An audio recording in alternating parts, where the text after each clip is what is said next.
Hola a todos. Hoy es jueves, 16 de octubre de 2025, y Alex Greiner, nuestro amigo, está aquí con nosotros. Bienvenido de nuevo, Alex. Gracias por invitarme, Nima. Siempre es un placer estar aquí contigo. Alex,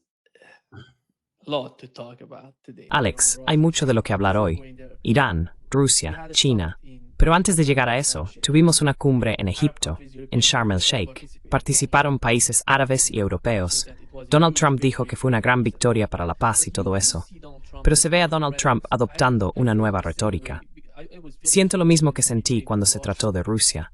Ahora mismo se está acorralando, poniéndose en una posición sin salida. Y esa posición consiste en desarmar a Hamas, desmilitarizar Gaza, sin abordar la realidad y las causas profundas del problema en Gaza, que son la ocupación y los colonos. Al mismo tiempo, Netanyahu y Smotrich hablaban de establecer asentamientos en Gaza, diciendo que eso traería seguridad. ¿Cómo se puede sostener que se va a desarmar a Hamas? Y Donald Trump dijo que Estados Unidos va a hacerlo. Esto fue lo que dijo.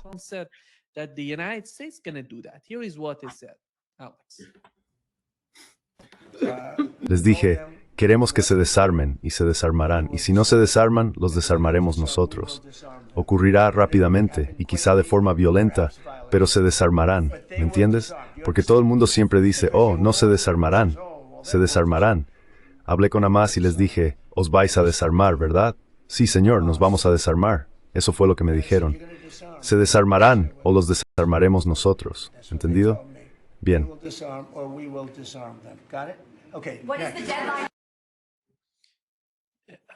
No puedo creer que sin imponer condiciones, Hamas decida desarmarse. ¿Qué opinas de eso, Alex?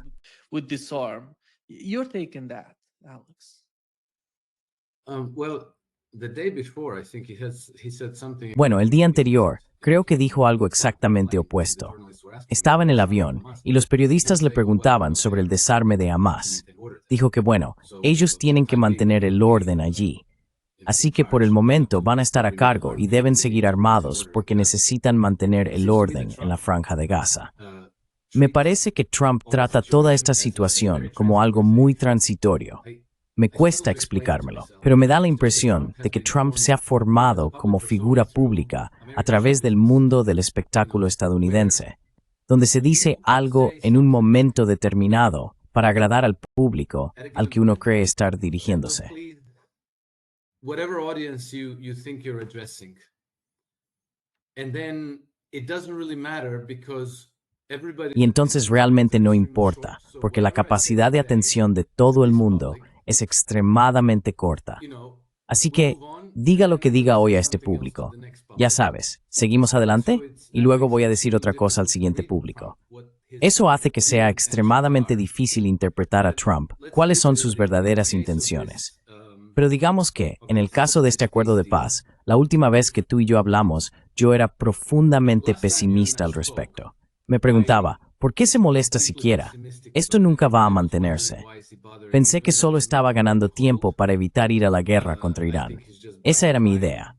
Ahora me parece que sí logró obtener un apoyo muy significativo de prácticamente todas las partes implicadas.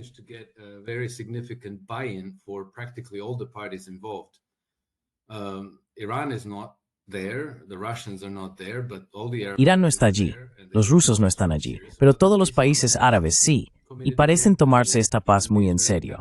Hamas se ha comprometido con ello, incluso el gabinete israelí se ha comprometido.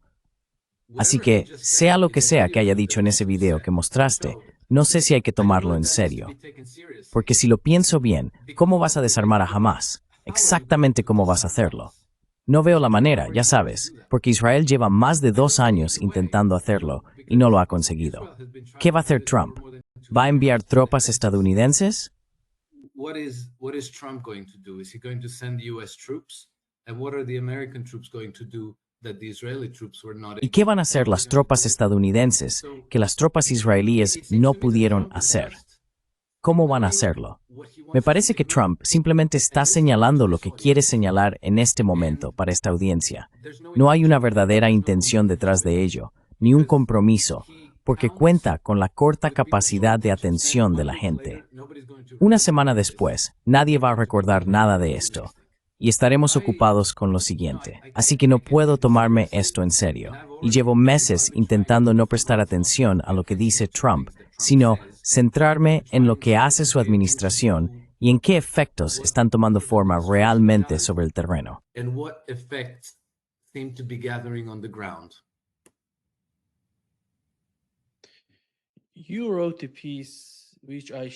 Escribiste un artículo que compartí en X sobre cómo los británicos influirían en el proceso de paz en Oriente Medio y cómo básicamente es el juego de los británicos.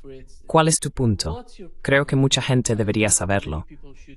Tenemos aquí una audiencia que puede que nunca haya oído hablar de tu artículo o que no lo haya leído. ¿Cuál es el punto principal que estás planteando? Me pareció realmente válido e importante.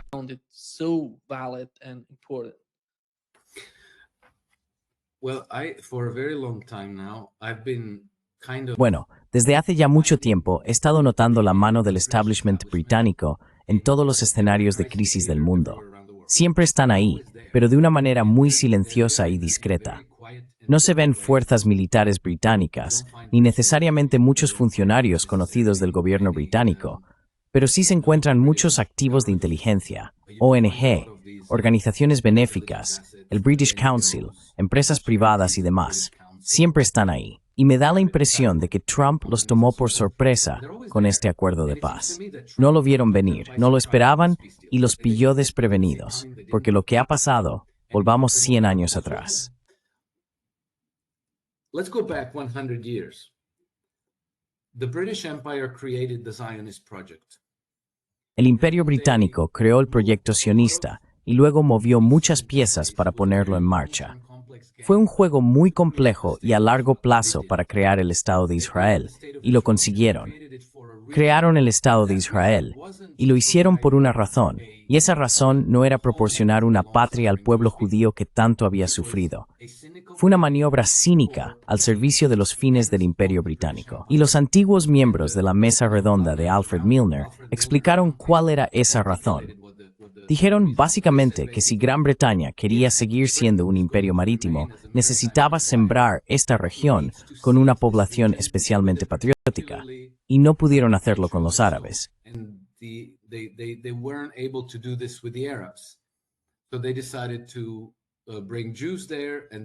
Así que decidieron llevar allí a los judíos y crear el Estado judío de Israel.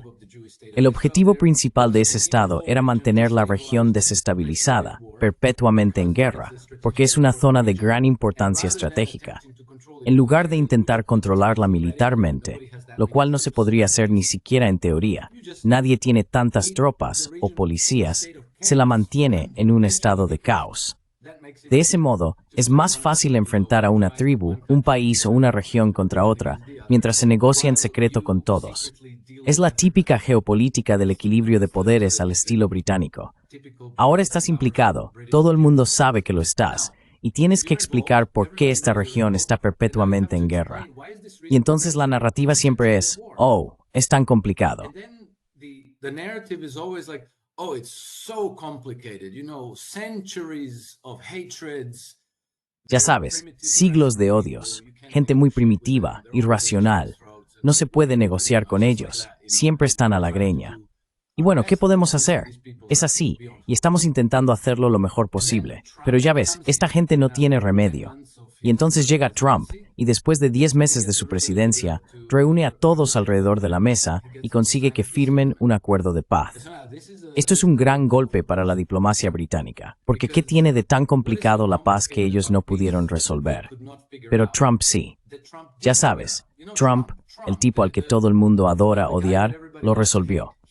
Así que, al día siguiente de que Trump anunciara la paz, el 10 de octubre, ¿qué fue eso, domingo?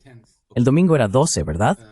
What was the Sunday? Sunday was the 12th, right? Yeah, 2 days after. British Secretary of Sí, Education 2 días después, la secretaria de Educación británica aparece en Sky News para una entrevista y dice, oh, ya sabes, nosotros dimos forma a esta paz entre bastidores, porque es lo correcto y está en nuestro interés, y bla, bla, bla. Y entonces el entrevistador le pregunta, vale, Así que hicisteis todas esas cosas entre bastidores, ¿cómo qué? Y no pudo explicarlo. Sonaba como un estudiante de instituto haciendo un trabajo sobre un libro que nunca ha leído. Ya sabes, algo así como, oh bueno, es muy complicado, pero ya sabes, bien por los estadounidenses, ellos también contribuyeron. Así que están intentando atribuirse el mérito, porque es tremendamente embarazoso. Les deja en muy mal lugar.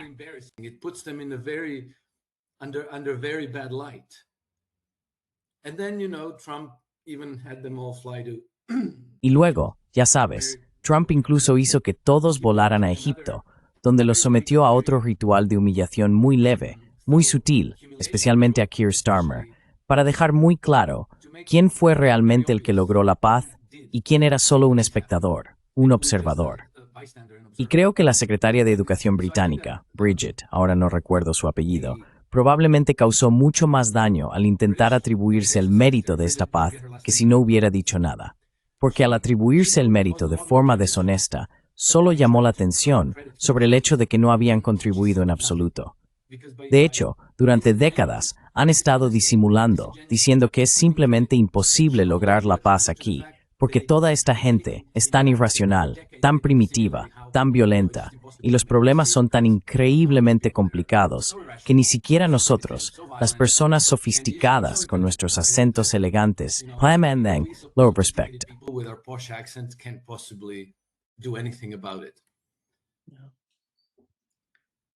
Bridget Phillipson. Bridget Phillipson, sí, ahí lo tienes. Alex. Gracias. Alex, creo que... No sé si has leído que Irán está cambiando su comportamiento. Porque antes, ya sabes, Irán había estado bajo sanciones durante muchos años y sabían cómo lidiar con esas sanciones cuando se trataba de exportar petróleo, gas y todo eso. Pero recientemente han decidido, ya sabes, comportarse de otra manera. ¿Qué significa eso? Los petroleros que antes navegaban bajo las banderas de otros países, ahora usan banderas iraníes. Y eso resultó muy extraño para mucha gente. ¿Por qué está haciendo esto Irán?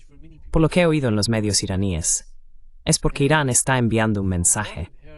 Si quieres luchar contra Irán, si atacas los petroleros, estamos preparados para responder. No sé qué lo causó, por qué ocurrió, o cómo sucedió en Irán. Why did it happen and how did it happen in Iran? Because for many years, many people were arguing, why are we Porque durante muchos años, mucha gente discutía por qué tenemos tanto miedo que tenemos que usar las banderas de otros países. Hubo muchos debates en Irán, por esto, por aquello, políticos, geopolíticos, de todo tipo. Pero Irán ha cambiado, y veo que algo está ocurriendo. No se trata solo de Irán, Alex, se trata de Rusia, se trata de China. Está pasando algo diferente. No quieren, ya sabes, ceder. No quieren, ya sabes, echarse atrás. Es una nueva actitud. ¿Por qué está ocurriendo eso? En el caso de Irán, ¿cuál es tu interpretación de esta decisión? Cuando sigo los medios iraníes, me sorprenden mucho estos nuevos cambios que están ocurriendo en la mente de los responsables de la toma de decisiones en Irán. decision makers in Iran?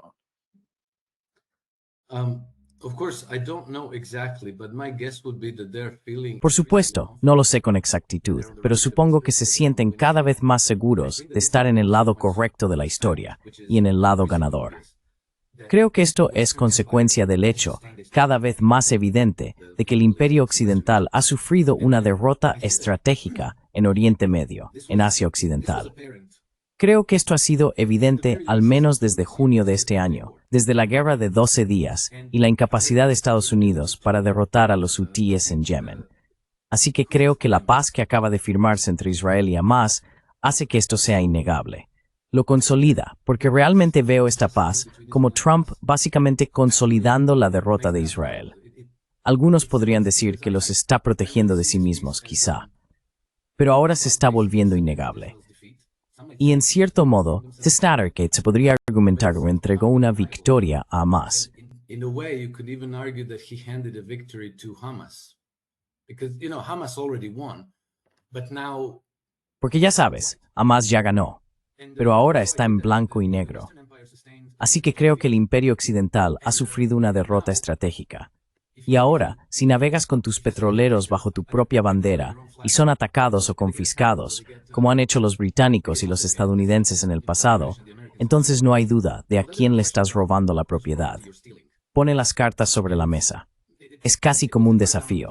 Aquí está, un guante arrojado a sus caras. Estos son nuestros barcos que transportan nuestras exportaciones de petróleo. Te reto a que hagas algo al respecto.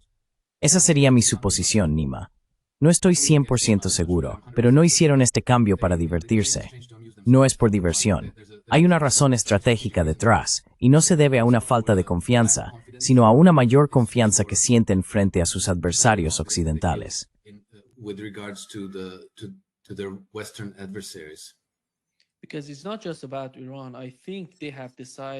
Porque no se trata solo de Irán. Creo que han decidido, junto con Rusia, quizá China también lo sepa, y como Rusia está sufriendo el mismo tipo de sanciones, tienen que decidir cómo abordar este asunto después de todo. Y ayer hubo muchísimos comentarios sobre la situación en Ucrania. El propio Donald Trump, tienes a Scott Bessent hablando de ello. Pero aún así, cuando observas la situación, la forma en que Donald Trump describe lo que está ocurriendo en Ucrania, ves mucha retórica. Y si cambias la cabeza de Donald Trump, el físico de Donald Trump, y pones a Joe Biden ahí, Alex, me parece que es Joe Biden quien nos está hablando. Esto es lo que dijo Donald Trump ayer.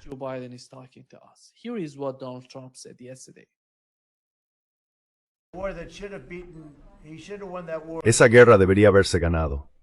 Debería haberla ganado en una semana. Ahora va por su cuarto año. Ha perdido alrededor de 1,5 millones de soldados, probablemente cerca de eso.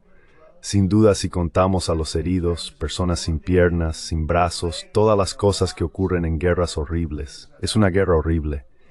Es el acontecimiento más grande que ha sucedido desde la Segunda Guerra Mundial en términos de muertes. Es más grande que cualquiera de ellas. Yo resolví 8 de ellas. Lo más importante es que en términos de muertes es increíble. Where standard braced can fall. Lo hicimos. Hicimos un gran trabajo en eso, pero él tiene que resolver realmente esta guerra. Y ya sabes, ahora mismo en Rusia hay largas colas esperando para conseguir gasolina. Largas colas. ¿Quién pensó que eso iba a pasar? Y de repente su economía va a colapsar.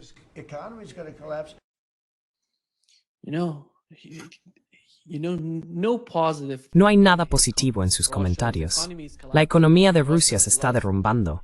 Rusia ha perdido 1,5 millones de soldados. Es que ni siquiera habla de los heridos.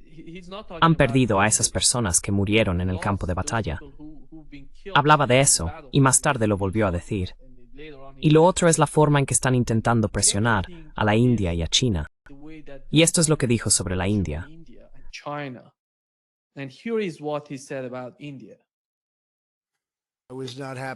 No me alegraba que la India estuviera comprando petróleo, y hoy me aseguró que no comprarán petróleo a Rusia.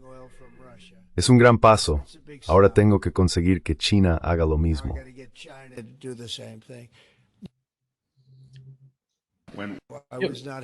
No me alegró que la India. Y aquí está Scott Bessent en la misma dirección, sancionando a Rusia, ejerciendo presión sobre Rusia. Cuando no conseguimos que 7 senadores demócratas más se sumen, pero 85 senadores estadounidenses están dispuestos a otorgar al presidente Trump la autoridad para imponer aranceles de hasta el 500% a China por comprar petróleo ruso.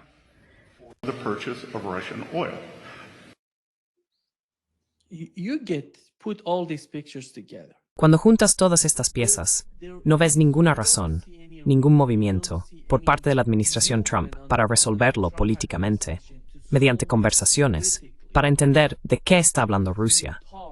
Todo se trata de ejercer presión sobre Rusia y hacer que Rusia se arrodille.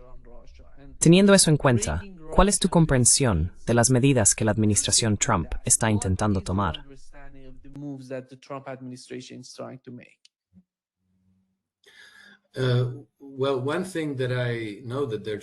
Bueno, una cosa que sé que están intentando hacer es introducir aranceles a quien puedan. Y siempre es un asunto delicado porque de algún modo están atacando el sistema de libre comercio, que ha sido la base del sistema occidental desde el final de la Segunda Guerra Mundial, básicamente. Están atacando las normas de la OMC, Y mucha gente se opondrá a eso. Así que si lo envuelves en el papel de regalo de, oh, vamos contra Rusia, estamos castigando a Rusia, entonces pasa. Pero si dicen, queremos introducir aranceles porque queremos acabar con las normas de la OMC, entonces eso genera una enorme oposición política.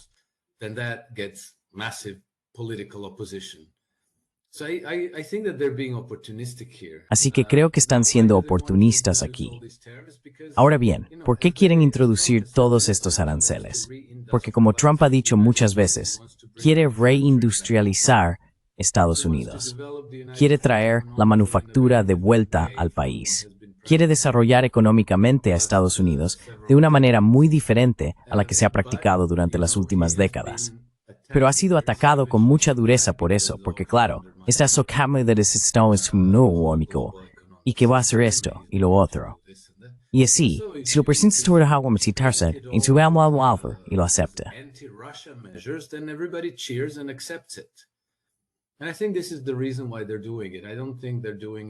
Y creo que esta es la razón por la que lo están haciendo.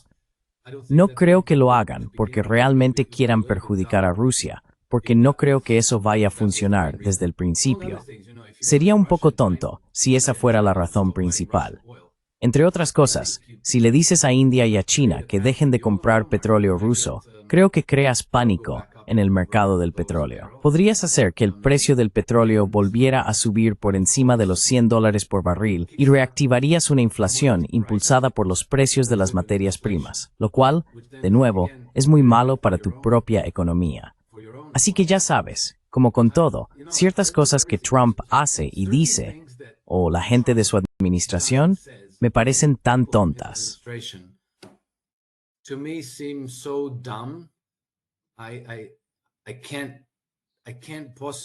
No puedo creer que esto sea realmente lo que están haciendo. Ya sabes, porque uno pensaría, vale, eso es realmente estúpido. Así que o son realmente estúpidos o están haciendo otra cosa, ¿verdad? O están haciendo esto por otras razones que no nos están contando. Y creo que esta es mi mejor explicación. Pero, de nuevo, estamos especulando, porque obviamente no nos lo van a decir directamente. Hay que ir uniendo las piezas para llegar a la mejor suposición. Y mi mejor suposición es que se trata de un cambio de política muy importante que Trump está impulsando. Reindustrializar Estados Unidos, recuperar la manufactura, crear empleos en el sector manufacturero.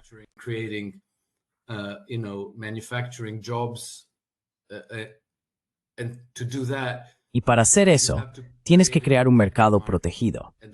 La forma en que vas a protegerlo es mediante aranceles. Y luego, si recaudas lo suficiente en aranceles, incluso puedes jugar con la idea de bajar los impuestos, lo que ya sabes te da una pequeña carta que jugar para las elecciones de mitad de mandato. Puedes decir, oh mira, ahora tenemos un superávit presupuestario y podemos bajar los impuestos. Así que esa es mi mejor suposición, porque si eso fuera cierto, me indicaría que tienen algún tipo de estrategia y que no son estúpidos. Si lo están haciendo porque son realmente estúpidos, entonces estamos todos en problemas. En realidad, cuando veo a Pete Hegseth hablando de enviar armas a Europa, y todo eso de paz mediante la fuerza, ya sabes. Sí, eso es... ¿De verdad crees que Pete Hegseth es inteligente? Quiero decir, no sé, simplemente no veo a este tipo como alguien inteligente. Me da la impresión de que sigue trabajando para Fox News. No es el secretario de Defensa, es el secretario de Guerra. Perdón por eso.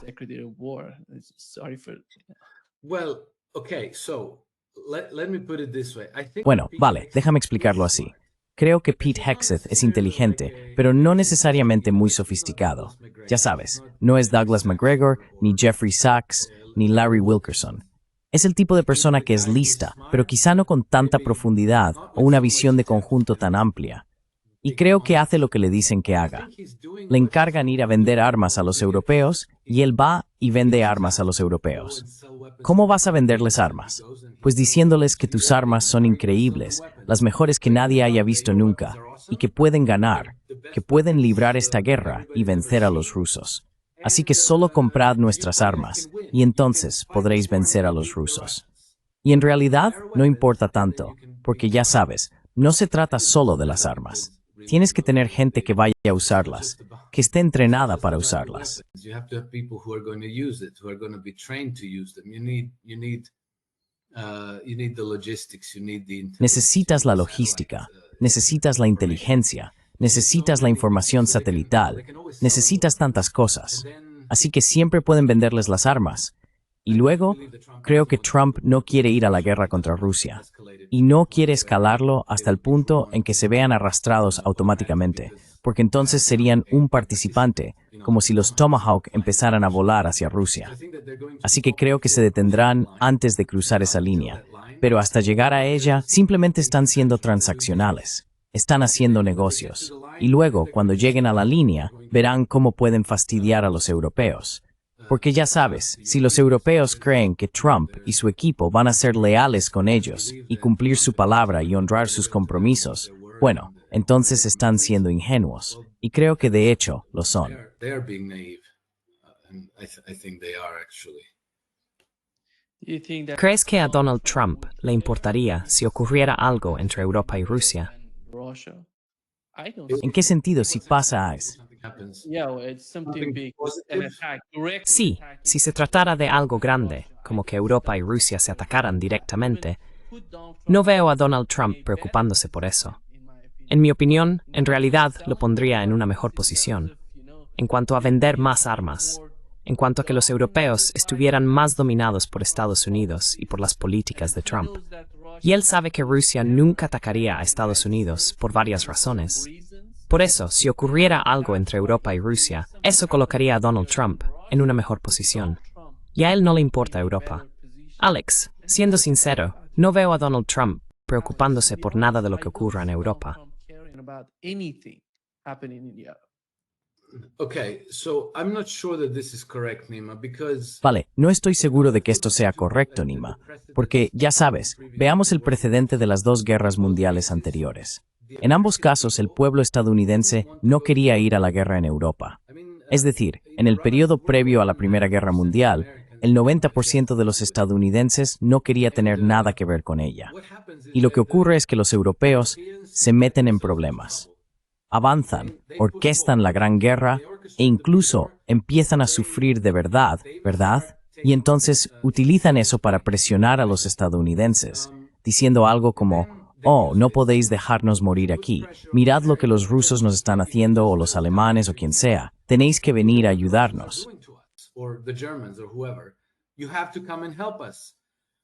And they do have this common bond with Britain. Y sí tienen este vínculo común con Gran Bretaña, el idioma, la cultura. Lo cual, si las cosas se ponen realmente feas, debemos recordar que los británicos controlan los medios estadounidenses, la prensa, y la presión para unirse a una guerra europea podría volverse insoportable otra vez. Y si eso no funciona, siempre se puede orquestar algún tipo de hundimiento de Lusitania, o un Pearl Harbor, o algún otro tipo de operación de bandera falsa, que luego galvanizaría la opinión pública estadounidense y haría que Estados Unidos se involucrara en la Tercera Guerra Mundial. La diferencia ahora es que en la Primera y en la Segunda Guerra Mundial, Estados Unidos estaba protegido porque tiene dos océanos, ¿verdad? The United States was protected because it has two oceans there, right? So it's very difficult for any invading force to do any harm to Así que es muy difícil que cualquier fuerza invasora les cause algún daño. Pero hoy, en la era de los misiles balísticos nucleares, en la era de los misiles hipersónicos, eso ya no representa ningún tipo de seguridad. Si Estados Unidos se involucrara en una guerra contra Rusia, se encontraría también en guerra con China, y ya no tendría esa protección. ¿Sabes? Se convertiría en un beligerante completamente expuesto a los riesgos de los misiles hipersónicos rusos o incluso a la aniquilación nuclear mutua. Así que en ese sentido, creo que si se cruza cierta línea, ya no se puede contener el daño. Ya no se puede predecir cómo se va a desarrollar. no longer predict how it's going to play out. It's easy to cross that line, but it's very difficult to then control. Es fácil cruzar esa línea, pero es muy difícil controlar las consecuencias después. Desde este punto de vista, creo que Trump, de nuevo, tenemos que suponer que es consciente de todo esto. Da la impresión de que no piensa tan a largo plazo, pero creo que lo entiende. Pienso que no cruzarán esa línea y que no se arriesgarán a ir a la guerra contra Rusia. Sin duda, intentarán silenciar a las potencias europeas que quieren provocar esta guerra. Y tengo que decir que me baso únicamente en una corazonada, en una idea, pero creo que la parte estadounidense ha dicho a los británicos: no os atreváis a montar un ataque de falsa bandera. Sabemos lo que estáis tramando. No lo hagáis. Sabemos lo que estáis tramando. We know you're up to it. Don't do it. We know you're up to it. You know the danger, Alex, with this sort of Sabes, el peligro, Alex, con este tipo de actitud es que parece que quieres pelear con alguien. O ya sabes, en muchos de estos casos, las dos personas que pelean entre sí, la mayoría de las veces, creo que más del 90%, ni siquiera sabían de antemano que iban a pelear. Simplemente sucede. En el momento en que decides pelear con alguien, no lo estás planeando, no estás estudiando cómo pelear. Y lo mismo ocurrió, ya sabes, incluso con Rusia. ¿Recuerdas? El conflicto, la base del conflicto, comenzó en 2014. Pero en 2022, cuando Rusia decidió poner tropas sobre el terreno en Ucrania, en la parte oriental de Ucrania, en realidad no habían decidido ir a luchar contra los ucranianos. Querían mostrar algún tipo de influencia en Ucrania.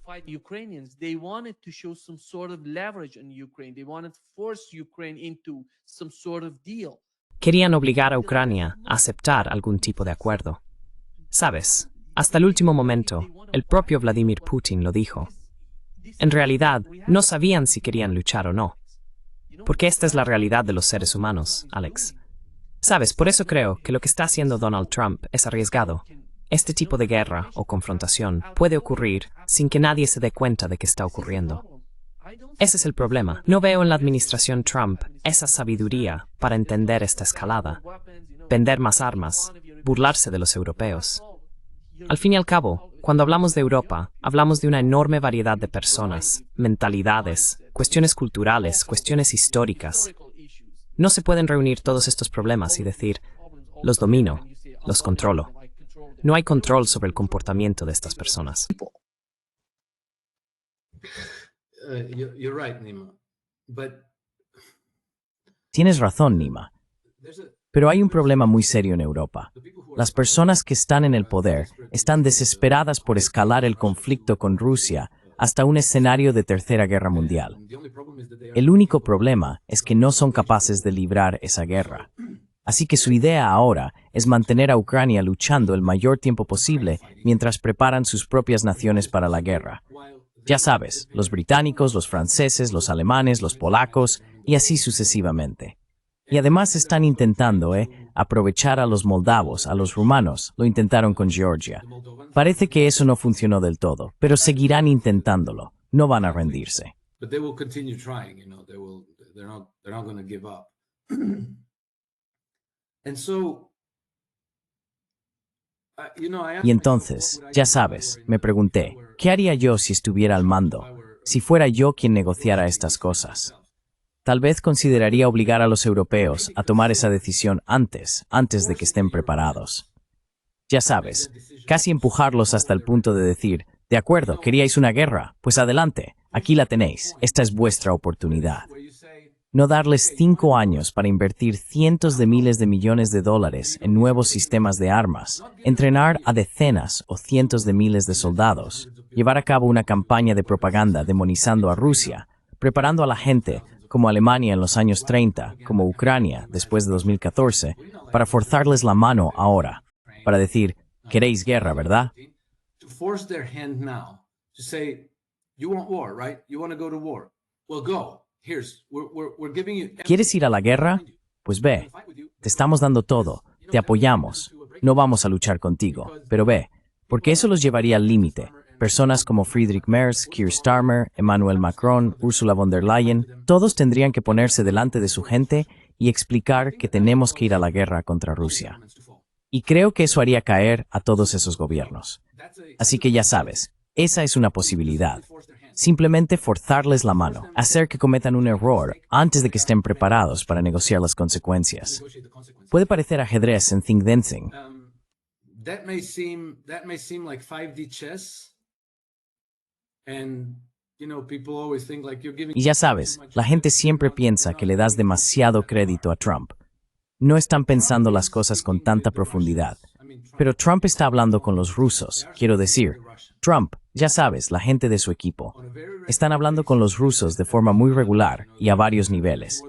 Hay más de una delegación que mantiene un contacto regular entre sí.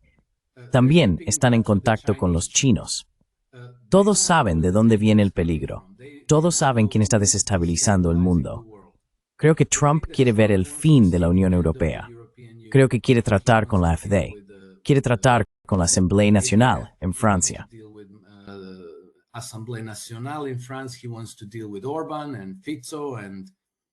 Quiere tratar con Orbán, Fico y esa gente. No quiere tratar con Ursula von der Leyen, Merz o Starmer. Así que aumentar la presión, subir la temperatura para forzar decisiones que realmente no pueden sostener es la manera de precipitar su declive. Creo que eso es totalmente posible. De hecho, no me sorprendería. Eso explicaría entonces la actuación, por lo demás inexplicable, de Pete Hegseth. Ya sabes, si lo tomas al pie de la letra, pensarías que estas personas están completamente locas, que van a perseguirnos en la Tercera Guerra Mundial. Pero no creo que esa sea realmente su intención.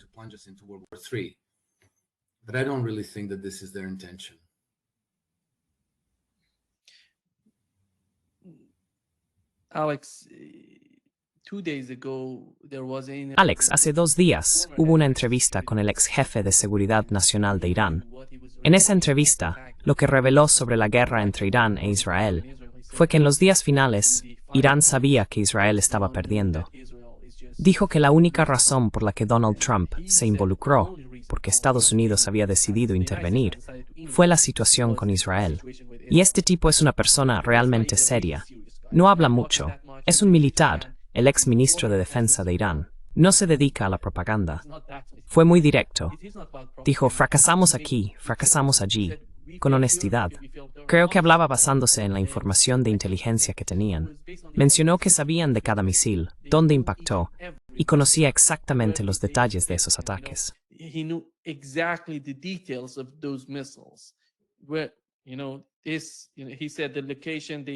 Dijo qué lugares no lograron alcanzar y cuáles podrían alcanzar.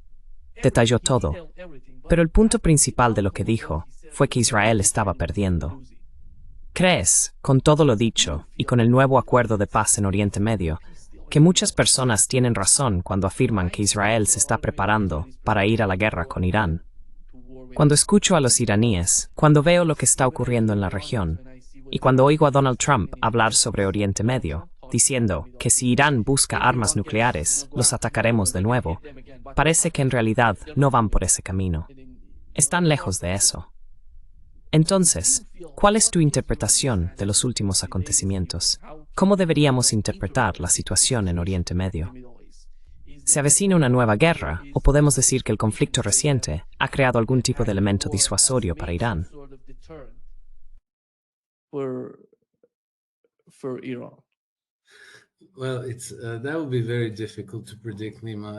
Bueno, eso sería muy difícil de predecir, Nima, sobre todo porque prácticamente todo el mundo sabe que no se puede confiar en los israelíes en nada. Pueden firmar un acuerdo y si les conviene romperlo mañana, lo romperán. Ahora bien, creo que una de las cosas que hizo Trump con este acuerdo de paz, y probablemente fue la parte más complicada, fue ofrecer una especie de póliza de seguro para Netanyahu. Creo que fue quizá 1 o 2 horas después de que tú y yo habláramos por última vez cuando leí la noticia. Yair Lapid, el líder de la oposición israelí, dijo que protegería a Benjamin Netanyahu si hubiera alguna votación en la Knesset en su contra.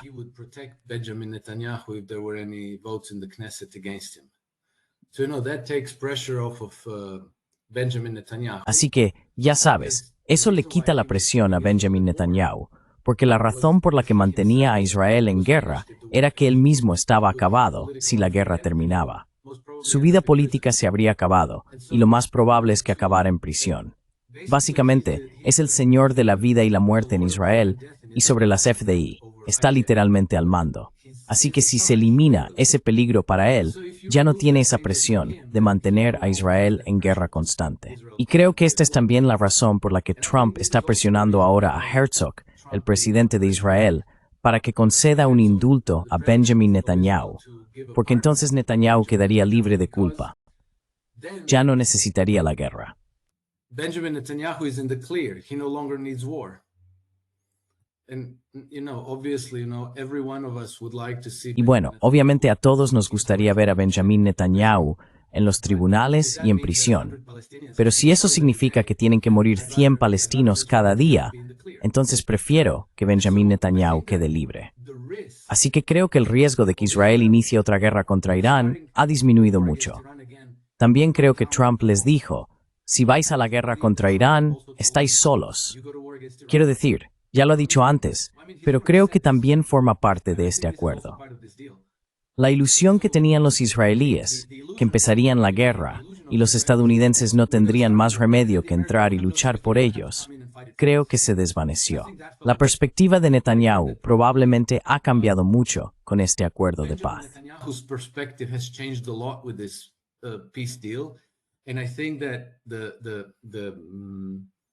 Y creo que el acuerdo entre él y Trump fue, de acuerdo, dejas de bombardear Gaza, detienes los ataques a Irán, y yo me aseguraré de que estés bien. Así que, mientras Benjamin Netanyahu siga en el poder, el acuerdo tiene posibilidades de mantenerse. Si Benjamin Netanyahu es derrocado y le ocurre algo malo, entonces quién sabe, ya sabes, no lo sé. Quizá el siguiente sea Ben-Gvir o Smotrich, y entonces volveríamos al punto de partida. Pero creo que por el momento, digamos que se ha retirado el detonador de esta mezcla explosiva. Y ya sabes, todo esto podría cambiar mañana. Pero creo que esta paz en realidad me parece que tiene una posibilidad de mantenerse.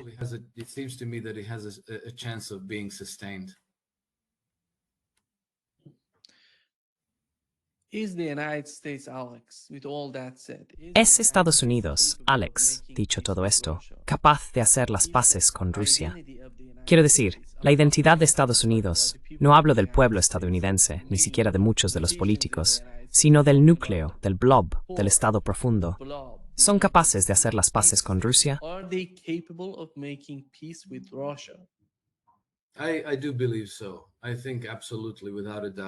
Creo que sí. Pienso que absolutamente, sin ninguna duda. Y creo que esto es más probable que no, pero de nuevo es algo relativamente complicado, porque existe una mentalidad de Guerra Fría profundamente arraigada en Estados Unidos. Durante casi 100 años, la propaganda dominante ha sido antirrusa, luego antisoviética y después otra vez antirrusa. Ha sido prácticamente incesante. Así que muchas personas en el mundo académico estadounidense, en los pasillos del poder, en el aparato de seguridad, el Pentágono, la CIA y demás, son guerreros de la guerra termochinchista. Are committed cold warriors, and so they need to be purged from the system. Y por eso deben ser depurados del sistema o apartados de la autoridad para tomar decisiones. Y luego, ya sabes, creo que poco a poco se puede crear el clima para que esa paz ocurra. Creo que en el nivel más alto del gobierno, entre Putin y Trump, entre sus respectivas delegaciones, especialmente entre los jefes de gabinete, los representantes del ejército estadounidense y el ejército ruso, ya cooperan. Todos saben que una guerra entre ambos bandos debería ser impensable, porque tienes de eleccionarte mutuamente.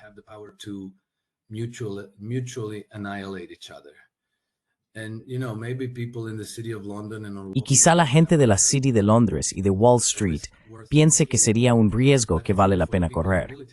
Pero creo que para la gente del ejército, ellos entienden que no lo es. Recuerda que incluso bajo la administración de Biden, hubo personas del Pentágono que impidieron que la administración autorizara ataques de largo alcance contra Rusia, porque Keir Starmer ya había volado a Washington con una lista de objetivos en Rusia para presentarla a Joe Biden para su aprobación. Y entonces, personas del Pentágono dijeron, esto es una muy mala idea, no podemos hacer esto, no lo haremos.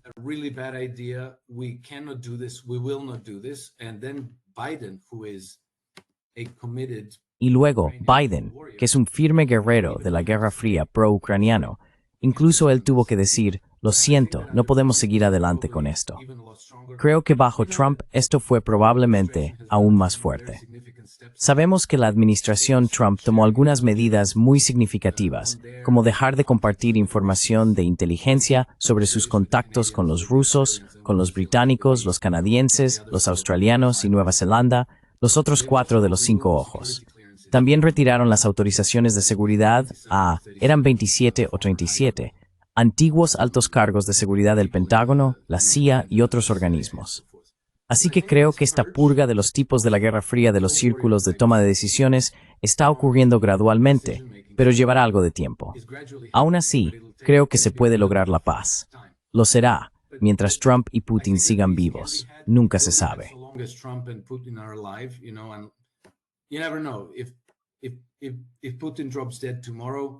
Si Putin cae muerto mañana, quién sabe qué pasará. Si Trump cae muerto mañana, quién sabe.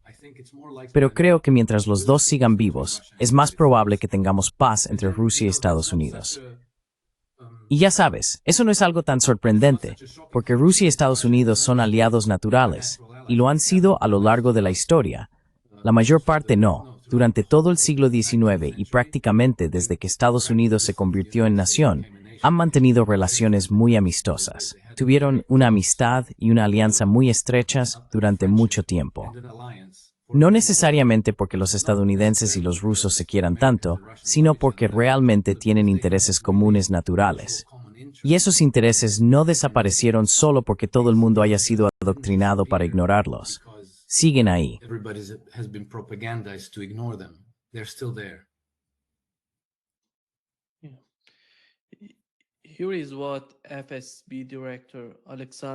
Esto es lo que dijo el director del FSB, Alexander Bortnikov. Rusia tiene información sobre preparativos de sabotaje contra el gasoducto Turkstream por parte de los servicios especiales británicos y ucranianos. Si lo hacen, ¿cómo va a influir eso en el comportamiento del gobierno turco? ¿Cree que van a reaccionar, según su opinión, basándose en lo que hemos visto hasta ahora de Erdogan y su administración? ¿O piensa que se comportarán como el gobierno alemán, que pueden ser comprometidos, que pueden ser manejados?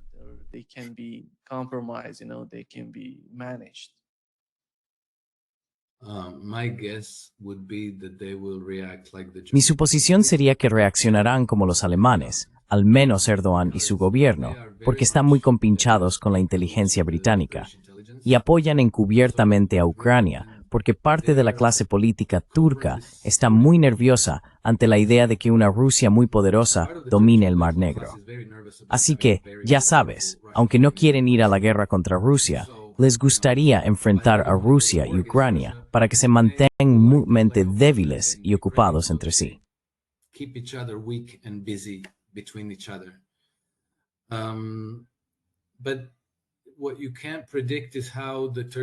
Pero lo que no se puede predecir es cómo podría reaccionar el pueblo turco ante esto. Ya sabes, han estado viendo todo esto suceder, viendo a Erdogan fulminar contra Israel y luego no hacer absolutamente nada. Y no se puede prever, podría ser la gota que colma el vaso. Y tal vez Erdogan acabe siendo expulsado del cargo y alguien más tome el poder. Alguien más radical, menos comprometido. Es difícil de decir. Pero en lo que respecta a Erdogan, creo que intentaría fingir que no ha pasado nada, como los alemanes. El pueblo turco, esa es otra historia, pero no necesariamente una predecible.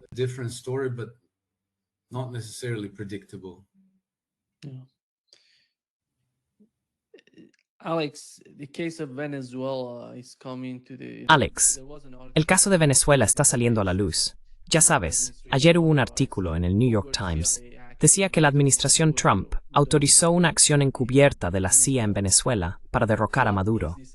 ¿Cuál es esta obsesión con Venezuela? Ya sabes, bombardeando los barcos. Nadie sabe. Son civiles, porque tenemos a colombianos diciendo que esas eran personas de Colombia. Y el otro día tuvimos gente de, ya sabes, otros países. No recuerdo. ¿Burkina Faso? No, no era Burkina Faso. Era Trinidad y Tobago.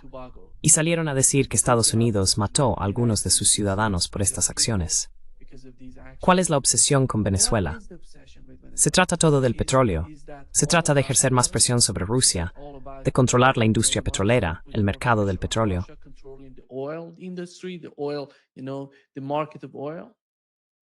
No. It's not all about oil. There's also gold. No, no, no. No se trata solo del petróleo. También hay oro, hay otros recursos, pero definitivamente se trata de los recursos de Venezuela, principalmente del petróleo, pero también de más cosas. Sabes, creo que ante todo tenemos que entender de dónde viene la presión.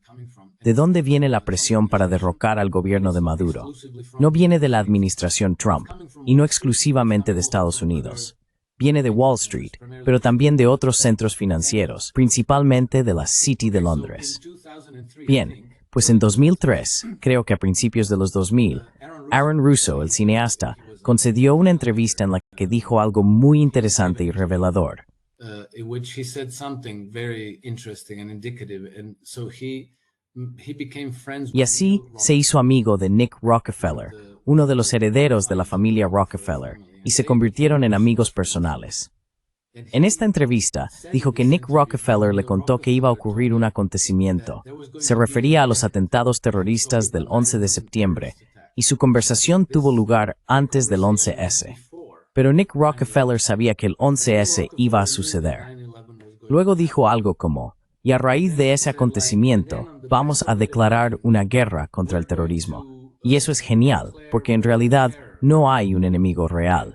Así que puedes intervenir donde quieras, en cualquier lugar, porque solo tienes que decir que hay terroristas allí y vas a la guerra.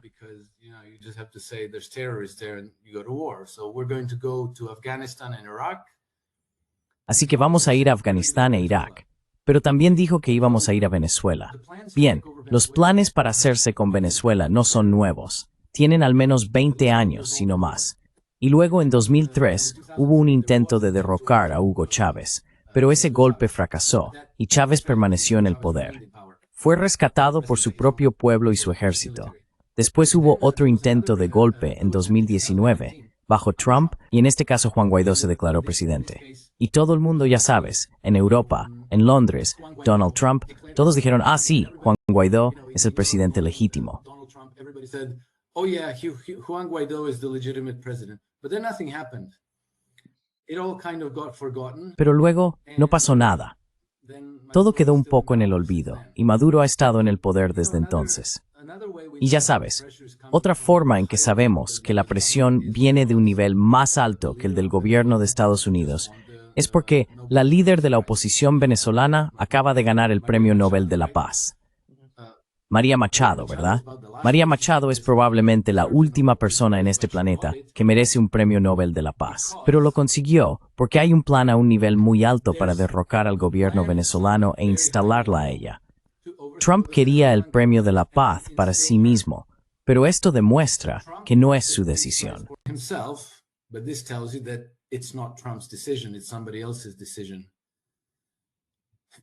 Es la decisión de otra persona. Y ahora ya sabes, tienes tropas estadounidenses provocando a Venezuela para que responda, lo que probablemente daría al lado estadounidense una justificación para intervenir. Pero tengo que preguntarme, ¿qué se puede lograr con 8 fragatas y destructores y 6,000 soldados? Puedes lanzar algunos misiles, puedes volar algunas cosas, pero no puedes tomar el control del país. No estoy seguro. Digamos que la situación venezolana nos dará quizá la indicación más importante sobre Trump. ¿Quién es y dónde están sus lealtades? Porque como dije, creo que está bastante claro que la presión para derrocar al gobierno venezolano proviene del cartel bancario.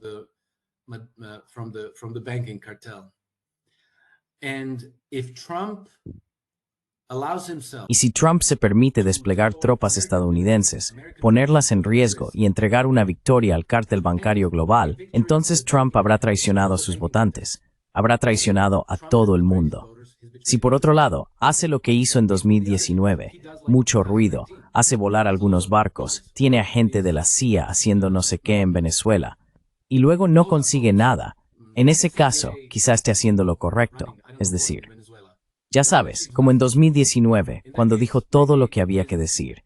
Dijo, reconozco a Juan Guaidó y a Venezuela, esto y lo otro. Todo sonaba muy real, salvo que luego entregó toda la tarea a John Bolton y Elliot Abrams, 2 de los mayores fracasados de la clase política estadounidense que uno pueda encontrar. Así que, obviamente, fracasaron en esto, y no hubo ningún cambio de régimen. obviously they failed at this, and there was no regime change. Now, in the end, I have to explain. Ahora, al final tengo que explicar por qué los banqueros quieren un nuevo gobierno en Venezuela. Porque Venezuela tiene unas reservas estimadas de 300.000 millones de barriles de crudo, quizá incluso un poco más. También cuentan con unas 180 o 185 toneladas de reservas de oro. Y todos esos recursos se pueden comprar. No hace falta ir a la guerra para obtenerlos. Se pueden comprar. Estados Unidos es, con diferencia, el mayor mercado del hemisferio.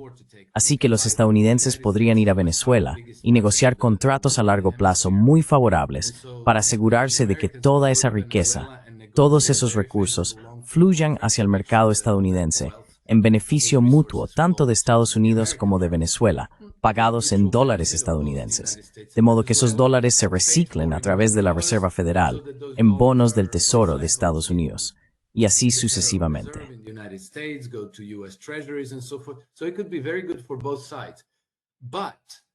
Así que podría ser muy beneficioso para ambas partes. Pero el cártel bancario no obtiene nada, o ya sabes, casi nada. El cártel bancario gana a lo grande si logra el control de toda esa riqueza en recursos y la convierte en su propio colateral, porque entonces puede conceder préstamos a sus clientes, como BP, Exxon, Royal Dutch Shell y demás. Esos préstamos se convierten en activos rentables en sus balances. Pueden emitir esos préstamos porque estarán respaldados por los recursos venezolanos, petróleo, oro, lo que sea. Incluso el propio gobierno venezolano podría convertirse en cliente de JP Morgan, Citigroup y otros. Y de nuevo, esos préstamos al gobierno venezolano estarían garantizados por los recursos venezolanos. ¿Cuánto dinero es eso?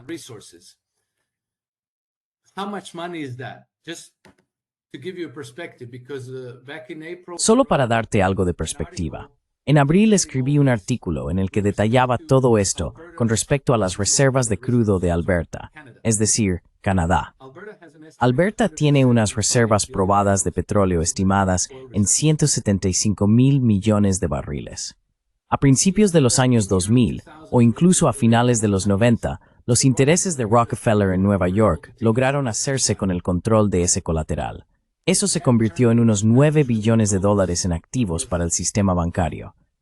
La mayor parte se utilizó para crear un nuevo ciclo de crédito, y la mayor parte de ese dinero fue a parar a las hipotecas. Infló la burbuja crediticia, la burbuja hipotecaria, ¿verdad? Fue una burbuja de 5 billones de dólares, que luego estalló en 2007-2008. Y cuando la burbuja estalló, los bancos se dieron la vuelta y acudieron al Estado para pedir un rescate.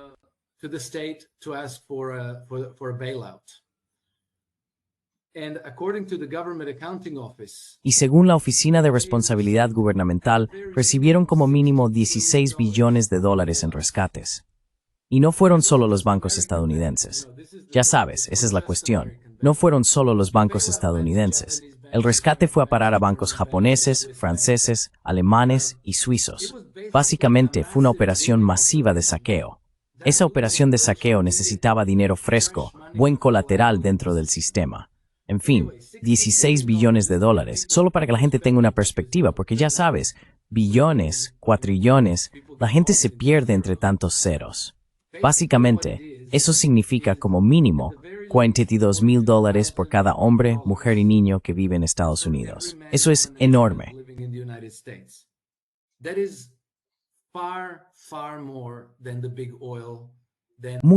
Muchísimo más que las grandes petroleras o incluso que el complejo militar industrial. Eclipsa todo lo demás.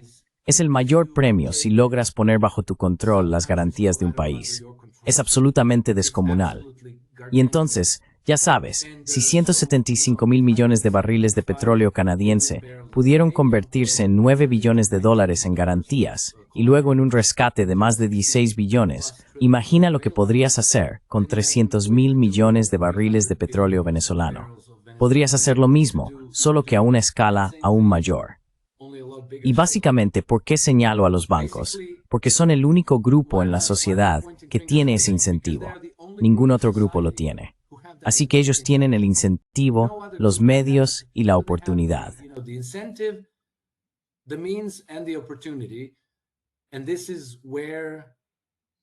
Y de ahí proviene la presión sobre Venezuela.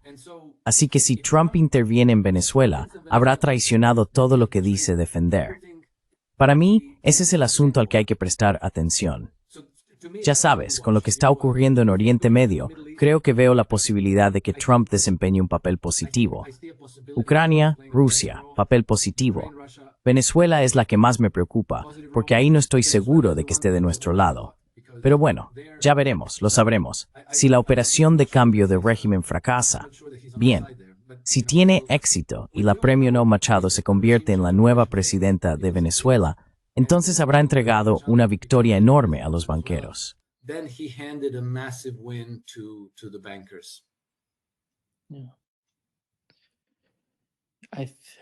Sí, creo que Venezuela es muy importante, realmente muy, muy importante. Y no sé cuál es la política de Rusia, China e Irán, pero de verdad quiero que apoyen a Venezuela.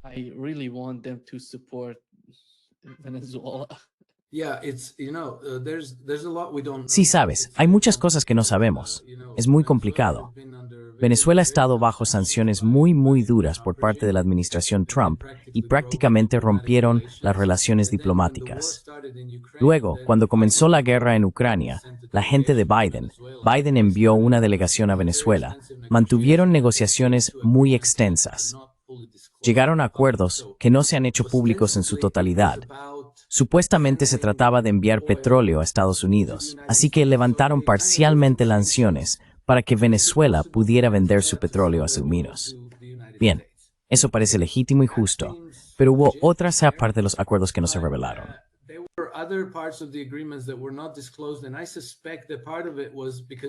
Y sospecho que parte de ello fue porque, ya sabes, una parte de la agenda de la administración Biden consistía en atraer a todos esos inmigrantes ilegales a Estados Unidos.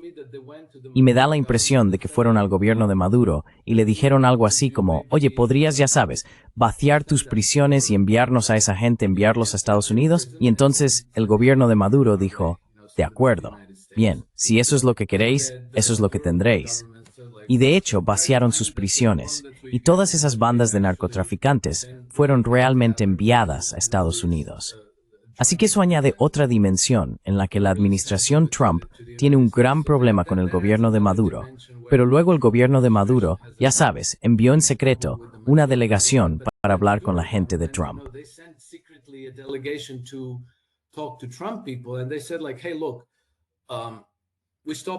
Y dijeron algo así como, oye, mira, vamos a detener todo esto, vamos a venderte todo el petróleo, darte un trato preferencial, dejar de enviar petróleo a China, cortar nuestros lazos con Venezuela y con China.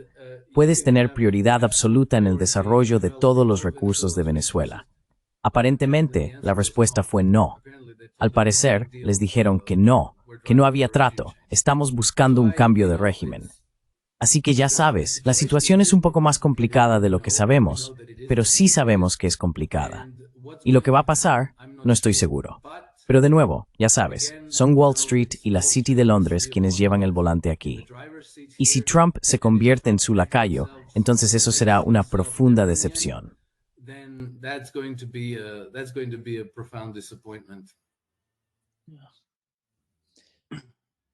Muchas gracias, Alex. Estás nosotros hoy. Siempre now. Fars, hasta la próxima, somos pronto. Adiós.